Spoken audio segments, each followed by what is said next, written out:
السلام علیکم ورحمت الله وبرکاتہ. ملګرو د الله نه امید دی چې تاسو به روغ جوړی او د صحت په جامه به الله مروغ جوړ خاد او آباد لره. ملګرو نن مې تاسو په خدمت کې بل یو بهترینه او اهمه مسله راوړی. هغه دا ده چې آیا کم اوقات دي په یو شواروز کې چې په هغه کې خوب کول او دویم غپ شپ لګول په هغه کې سي هغه منی. نو هغه په 24 غنټو کې دو اوقات دي چې په هغه یو کې خوب کول منه دي او په بل کې غپ شپ لګول منه دي.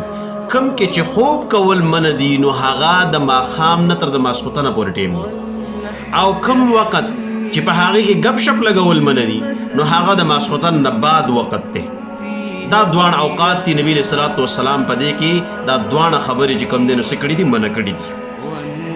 راځي چې وګورو په روایت د ابو برزه رضی الله عنه کې راځي و اغا فرمائی وکان رسول الله صلی الله علیه وسلم ینها عن النوم قبلها والحدیث بعدها.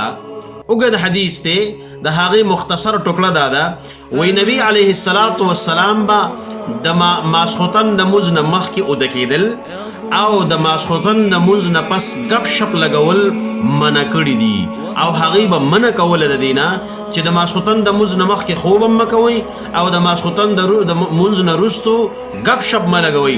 لہذا دې دواړو اوقاتو کې به د دواړه اعمال نه کوئ. دا حدیث امام ابو داود رحمه الله په خپل سنن کې ذکر کړي په کتاب الادب کې او باب دے باب النهی عن السمر بعد العشاء او د حدیث نمبر دے 4849. لہذا په دې دو اوقاتو کې دا دوان اعمال د ماښام د ماسخوتن پورې خوب کول او د ماسخوتن نه بعد غپ شپ لګول منه دي. ها یو سړی سره ملمه دی یا یو کس ته هغه دینی خبرې کوي، دینی مجلسونه دي، مطالعه کوي، نو هغه منه نه دي. غپ شپ لګول څه دي؟ منه دي. لکه زما ستا په حجرو بیټکونو کې یا خپله موږ چې کوم دنو کور کې ناست یو څه کوو د ماسخوتن د مونځ نه پسه غپې شپې لګو. لہذا دا څه دي؟ دا منه دي. نور کم اوقات بعض خلکو کې مشهور ده چې وی د سار د مونځ نه پس هم چې کوم دنو خوب کول څه دي؟ دا منه دي. لہذا د سار د مونځ نه پس خوب کول په صحیح روایت کې او صحیح حدیث کې صحیح نص سره منه نه ده راغلی. البته د سار د مونځ نه پس دا ټیم دا د څه ټیم دی؟ دا د اعمالو ټیم دی او دا د دنیوي کار کولو ټیم دی. یو خبره چې دا د اعمالو ټیم دی. د نبی علیه السلام طریقه به سوا په دې وخت کې د نبی علیه السلام طریقه سماک ابن حرب ذکر کړي. سماک ابن حرب فرمای وی ما جابر ابن سمره رضی الله عنه ته ویل اکنت تجالس رسول الله صلی الله علیه وسلم، آیا ته چرته د نبی علیه السلام په مجلس کې ناست ته د نبی علیه السلام سره د ناسته کړې ده؟ قال نو هغه فرمایل نعم کثیرا، او ډیر کړه ته د نبی علیه السلام سره په مجلس کې ناست. بے ویل كان لا يقوم من مصلاه الذي يصلي فيه الصبح حتى تطلع الشمس.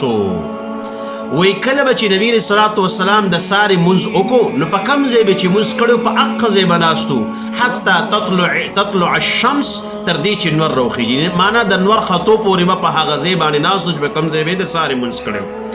یو فاذا طلعت کله به چې نور راوخت قام وكانوا يتحدثون.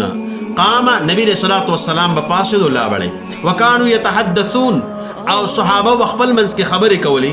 فيأخذون في امر الجاهلیت، نو کله کله به د جاهلیت په خبرو کې چې کوم دنو څه شو د جاهلیت هغه خبرې به را معاد کړي او را شروع به کړي هغه به کولې چې هغه به را یادولې. فیضحکون او خپل منځ کې په هغې باندې خندا کوله چې دا څنګه موږ د جاهلیت دا کارونه کول په دغه وخت کې. ویتبسم صلی الله علیه وسلم او نبی صلی الله علیه وسلم با د خندا پځې تبسم کو. او دا حدیث امام مسلم رحمه الله په خپل صحیح کې ذکر کړي په کتاب الفضائل کې او باب دے باب تبسمه صلی الله علیه وسلم وحسن عشرته او دا حدیث نمبر دے 2322.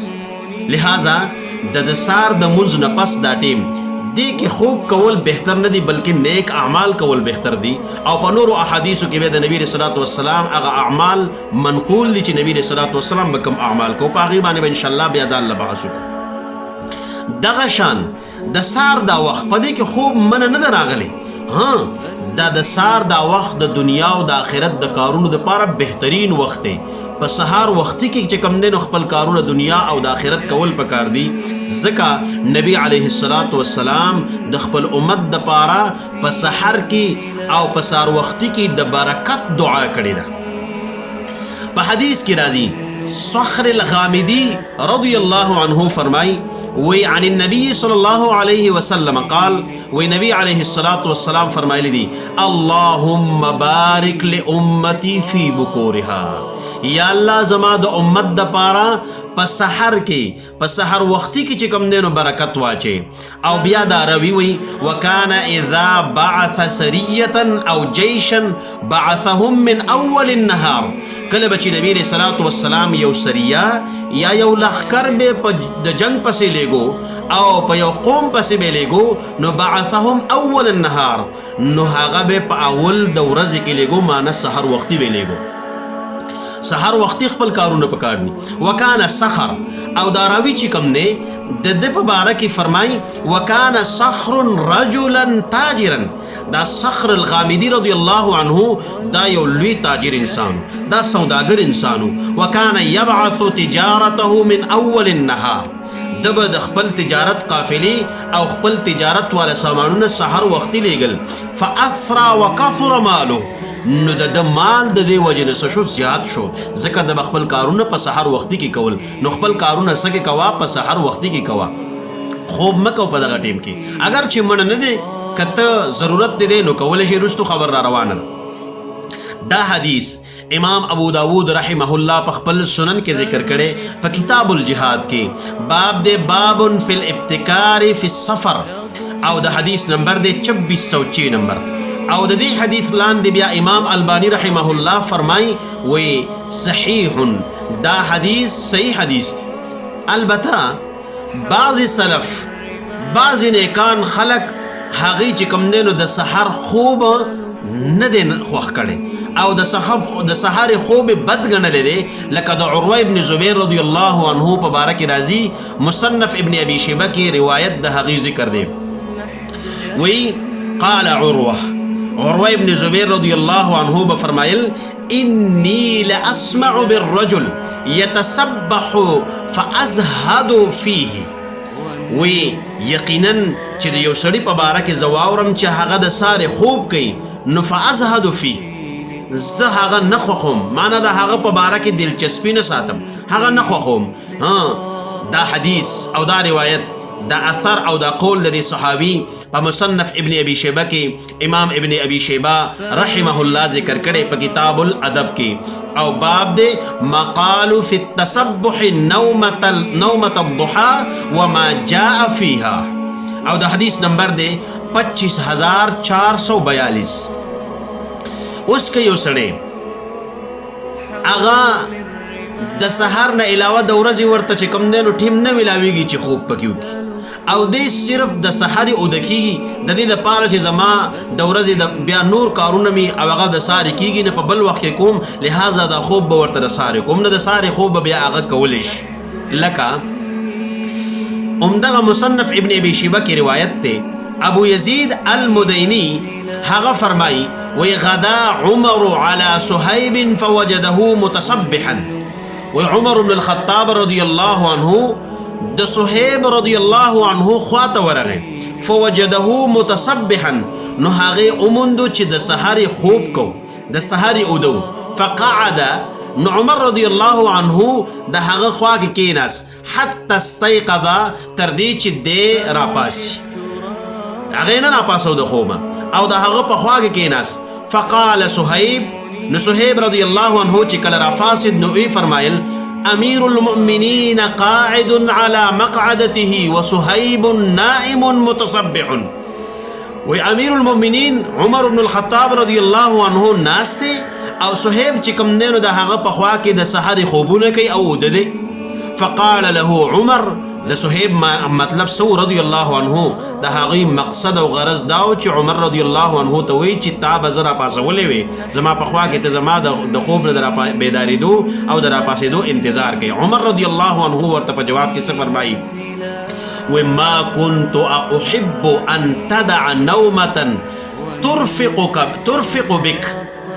وی ما دا نخو خول چې تازه د خپل خوب نه چې کم دی نو څه کوم راپاسم ما نه ته په خوب باندې ودوي نو د هغې نه ما نخو خول چې تا راپاسم که چرته په دې وخت کې خوب کول ناروا وی نو عمر رضی الله عنه به صہیب رضی الله عنه راپاسولی وی چې پاسه په ناروا وختونو کې ته خوبونه کې لہذا د سحر په وخت کې او د مازدیګر په وخت کې رستو خبر را سحر په وخت کې خوب ناروا نه دی بلکې نیک اعمال پکار دي.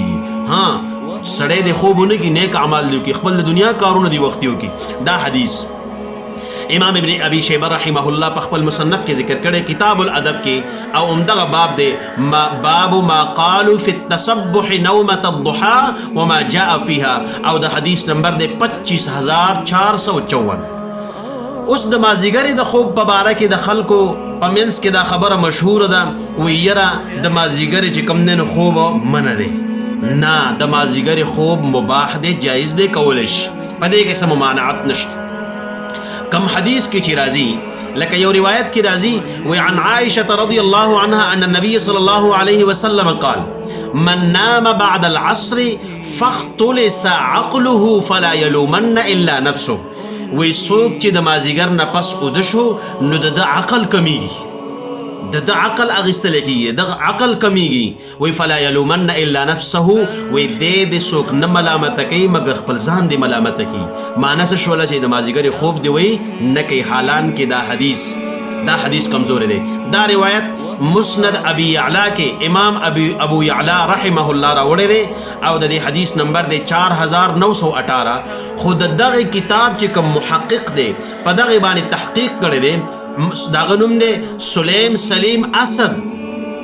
هغه فرمایي وی ضعیف دا روایت کمزور دی. او امام طحاوی رحمه الله په خپل کتاب شرح مشکل الاثار کې دغه روایت راوړی دی په 1073 نمبر باندې او د دې حدیث لاندې بیا خبره کوي وی هذا الحديث منقطعا. وی دا حدیث څه دی دا کټ شوی حدیث دی منقطع حدیث دی د سند نبی رسول الله والسلام ته نه دی رسیدلی. او امام البانی رحمه الله په خپل کتاب سلسله الاحاديث الضعیفه کې دغه روایت راوړی دی د 39 نمبر لاندې او بیا ویلی دی وی ضعیف وی دا روایت چې کوم دی ضعیف دی او اوږده خبره په دې باندې کړې ده. لہذا د ماښام د مونځ نه پس تر د ماسخوتنه پورې خوب ناروا دی. د دې نه علاوه د سحر خوب جایز دی او د مازدیګر خوب مباح او جایز دی.